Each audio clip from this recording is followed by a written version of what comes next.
Crypto Mining Zone. Subscribe, like, comment and share. Hey guys, nizere ko mumeze neza. Uyu munsi tugiye gukora ikiganiro cyerekeranye na testnet ya Satoshi OX. Mu buryo tugiye kwibandaho rero turaza kureba test swap, turaza kureba faucet, turaza kujya no kuri AGX ndetse tunakore quiz yino Satoshi OX. So then icyo nabasaba ni subscribe nk'ibisanzwe, like, comment ndetse na share, ndetse no kujya muri WhatsApp group yacu Crypto Mining Zone kugira mubone ibintu byinshi bihanyura bitanyura hano kuri YouTube. So reka dutangire. Nkuko mubona, murabona ko ndi muri MetaMask. Tugiye guhera kuri swap, ubwo turashyiramo link itujyana kuri swap.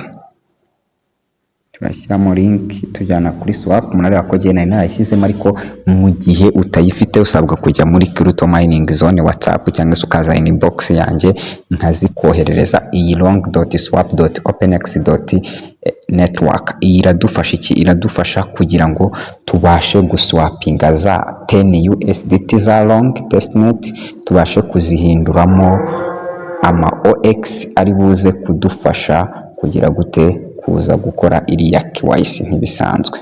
So twagiye tunareba ko hajemo MetaMask hano bisanzwe. Murabona ko rwose hano harimo MetaMask connectinga, then turagiye dubanze duconnectinge, dukirike kuri MetaMask.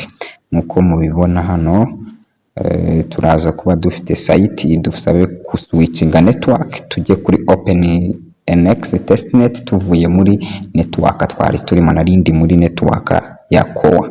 So turahindura tujye kuri switch hano, dukande kuri switch to open testnet. Now turabona yuko iri active. So then icyo dukora turakora iki? Murareba ko baraduhereza balance izo dufite. Babwire ko mfite nkeya kuko nanjye ntago munze gukora cyane, ntago ni nkora ino testnet cyane, ariko ndimo ndagerageza kuyikora ko harimo amaze kugeza 2000 bya USDT, ariko ni testnet mu bimenye nta kintu zimaze, ariko nta wamenye zishobora kuzagira agaciro mu bijyanye n'ino project nk'abakoze AWDTJAVIV murabizi. So urareba ushobora gushyiramo swap ya 25, 50, 75% cyese ugashyiramo maximum. So wenda reka dushyiremo 75 tuba ariyo twebwe dukorera iki? Dukorera swap. So 1 OX murareba yuko muri testnet ingana na 3 n'ibice bingahe. So then tubushyiremo 8 n'ibice 9 by'idolari, then turangiza. Nkuko mubibonye ishyizemo makeya kubera ari munsi y'10, ntabwo bikunze baduhaye nuza, niyo mpamvu mpinduye, ise mpindura nshyiramo amadolari 11. So then nibyo nari ndiho mbabwira yuko as you see, nkuko mubireba hano dufitemo insufficient liquidity for this trade. So nta kindi turi bukore rero, turaza tuze kuri no swap, turaza kuri iyi swap iri hano, ni turangiza tuhakande, then batuhereze guconfirminga ese turabyemera price ko update nze turayemera. Nta kindi tuzakora, tuzaza duhite dukanda hano muri accept. Yes, tuzaza tujye muri accept nk'ibisanzwe, then turangiza dukore iki? Dukore, then ureba ko transaction yacu yakiriwe, twamaze guhindura USDT muri OX, then dukirike OK. So then mu nyuma icyo tugiye gukora, tugiye guhita tuva muri swap, niturangiza tubanze tunyure muri AGX.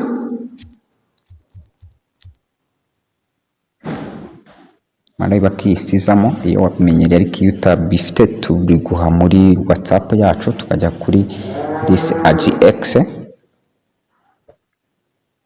Bibutsa ko iyi ni testnet, ushobora kuyikora cyangwa ntuyikore, it depend, ntago ari mandatory.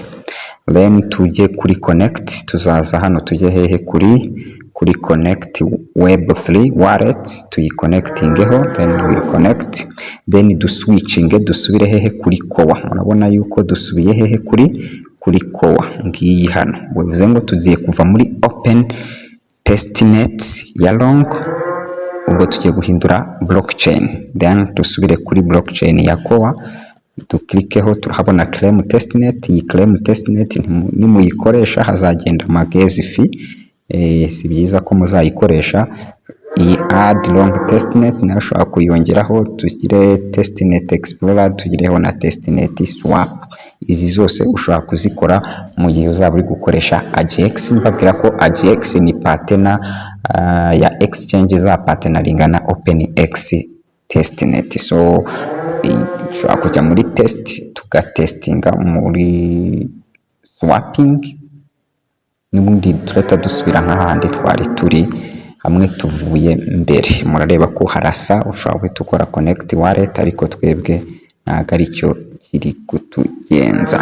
So ushobora no kwadingaho add long testnet, bareba ko ubwo wahita usubira muri long testnet, ngo ni partnership ushobora kunyura kuri AGX cyangwa se ukanyura kuri OpenEx. So twebwe icyo dukeneye tugiye kujya kuri quiz, ubwo turajya muri quiz, tugiye muri tuzashyiramo link, tuzayipestinga hariya hejuru, tuzayipestingamo, ubwo abatari kubibona urayikopiya ukayipestingamo hejuru hariya. So then tumara hano ko mubibona, leta show you,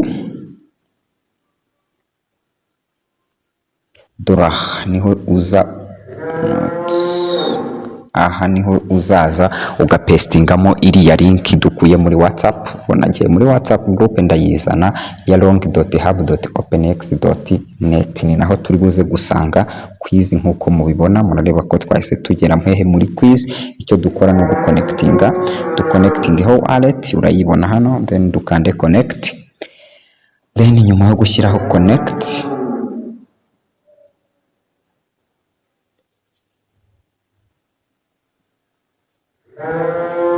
ngiye guswitchinga muri OpenEx kugira ngo ikunde. Yes, then icyo tuzakora nta kindi ni uguhita dushyiraho start quiz. Tugiye gustartinga quiz, then turangiza dukore sign.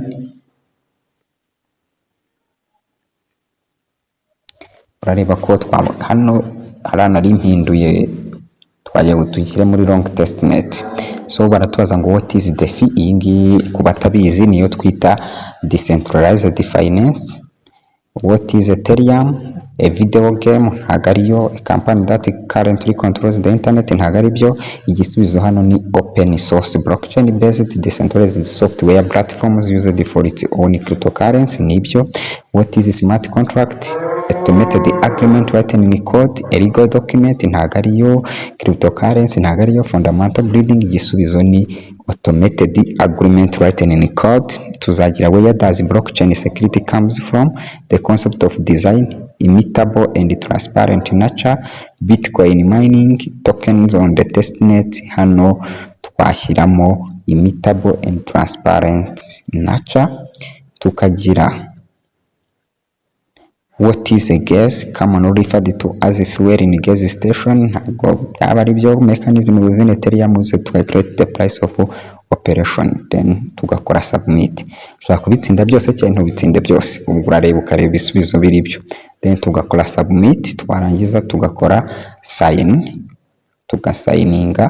Urareba ko quiz namaze kuyipasinga nk'ibisanzwe. Twabonye na izindi 10 USDT za long testnet. Nkuko mubibona hano rero, tudatinze murabona yuko dufite utuntu twinshi hano. Dufitemo wallet, dufitemo faucet, dufitemo bridge, dufitemo stake, dufitemo claim, dufite vote, dufite airdrop, dufitemo reward launch ndetse na bitcoin. Izi zose ni features mugomba kwimenyereza, nizo bavugaga mugomba kuba familiar nazo. Indi update yo kuri satoshi nuko mu minsi iri imbere bazasohora uburyo tuzabayindingaho email ndetse tukabayindingaho, ubwo tuzashyiraho email tubayindingeho X account cyangwa se Twitter account ndetse na Telegram account. So stay in touch, mugume hafi ya crypto mining zone kugira ngo aya mafaranga mutazayabura. So izi zose ushobora kuzikandaho ukagenda ureba icyo ukoramo. So thank you. kandi ndabashimira ku kazi mukomeje gukora ka subscribe ndetse na share. Ciao ciao, yari wa muhungu wanyu Methode nk'ibisanzwe mubana kuri no Kiruta Mining Sound channel, YouTube channel.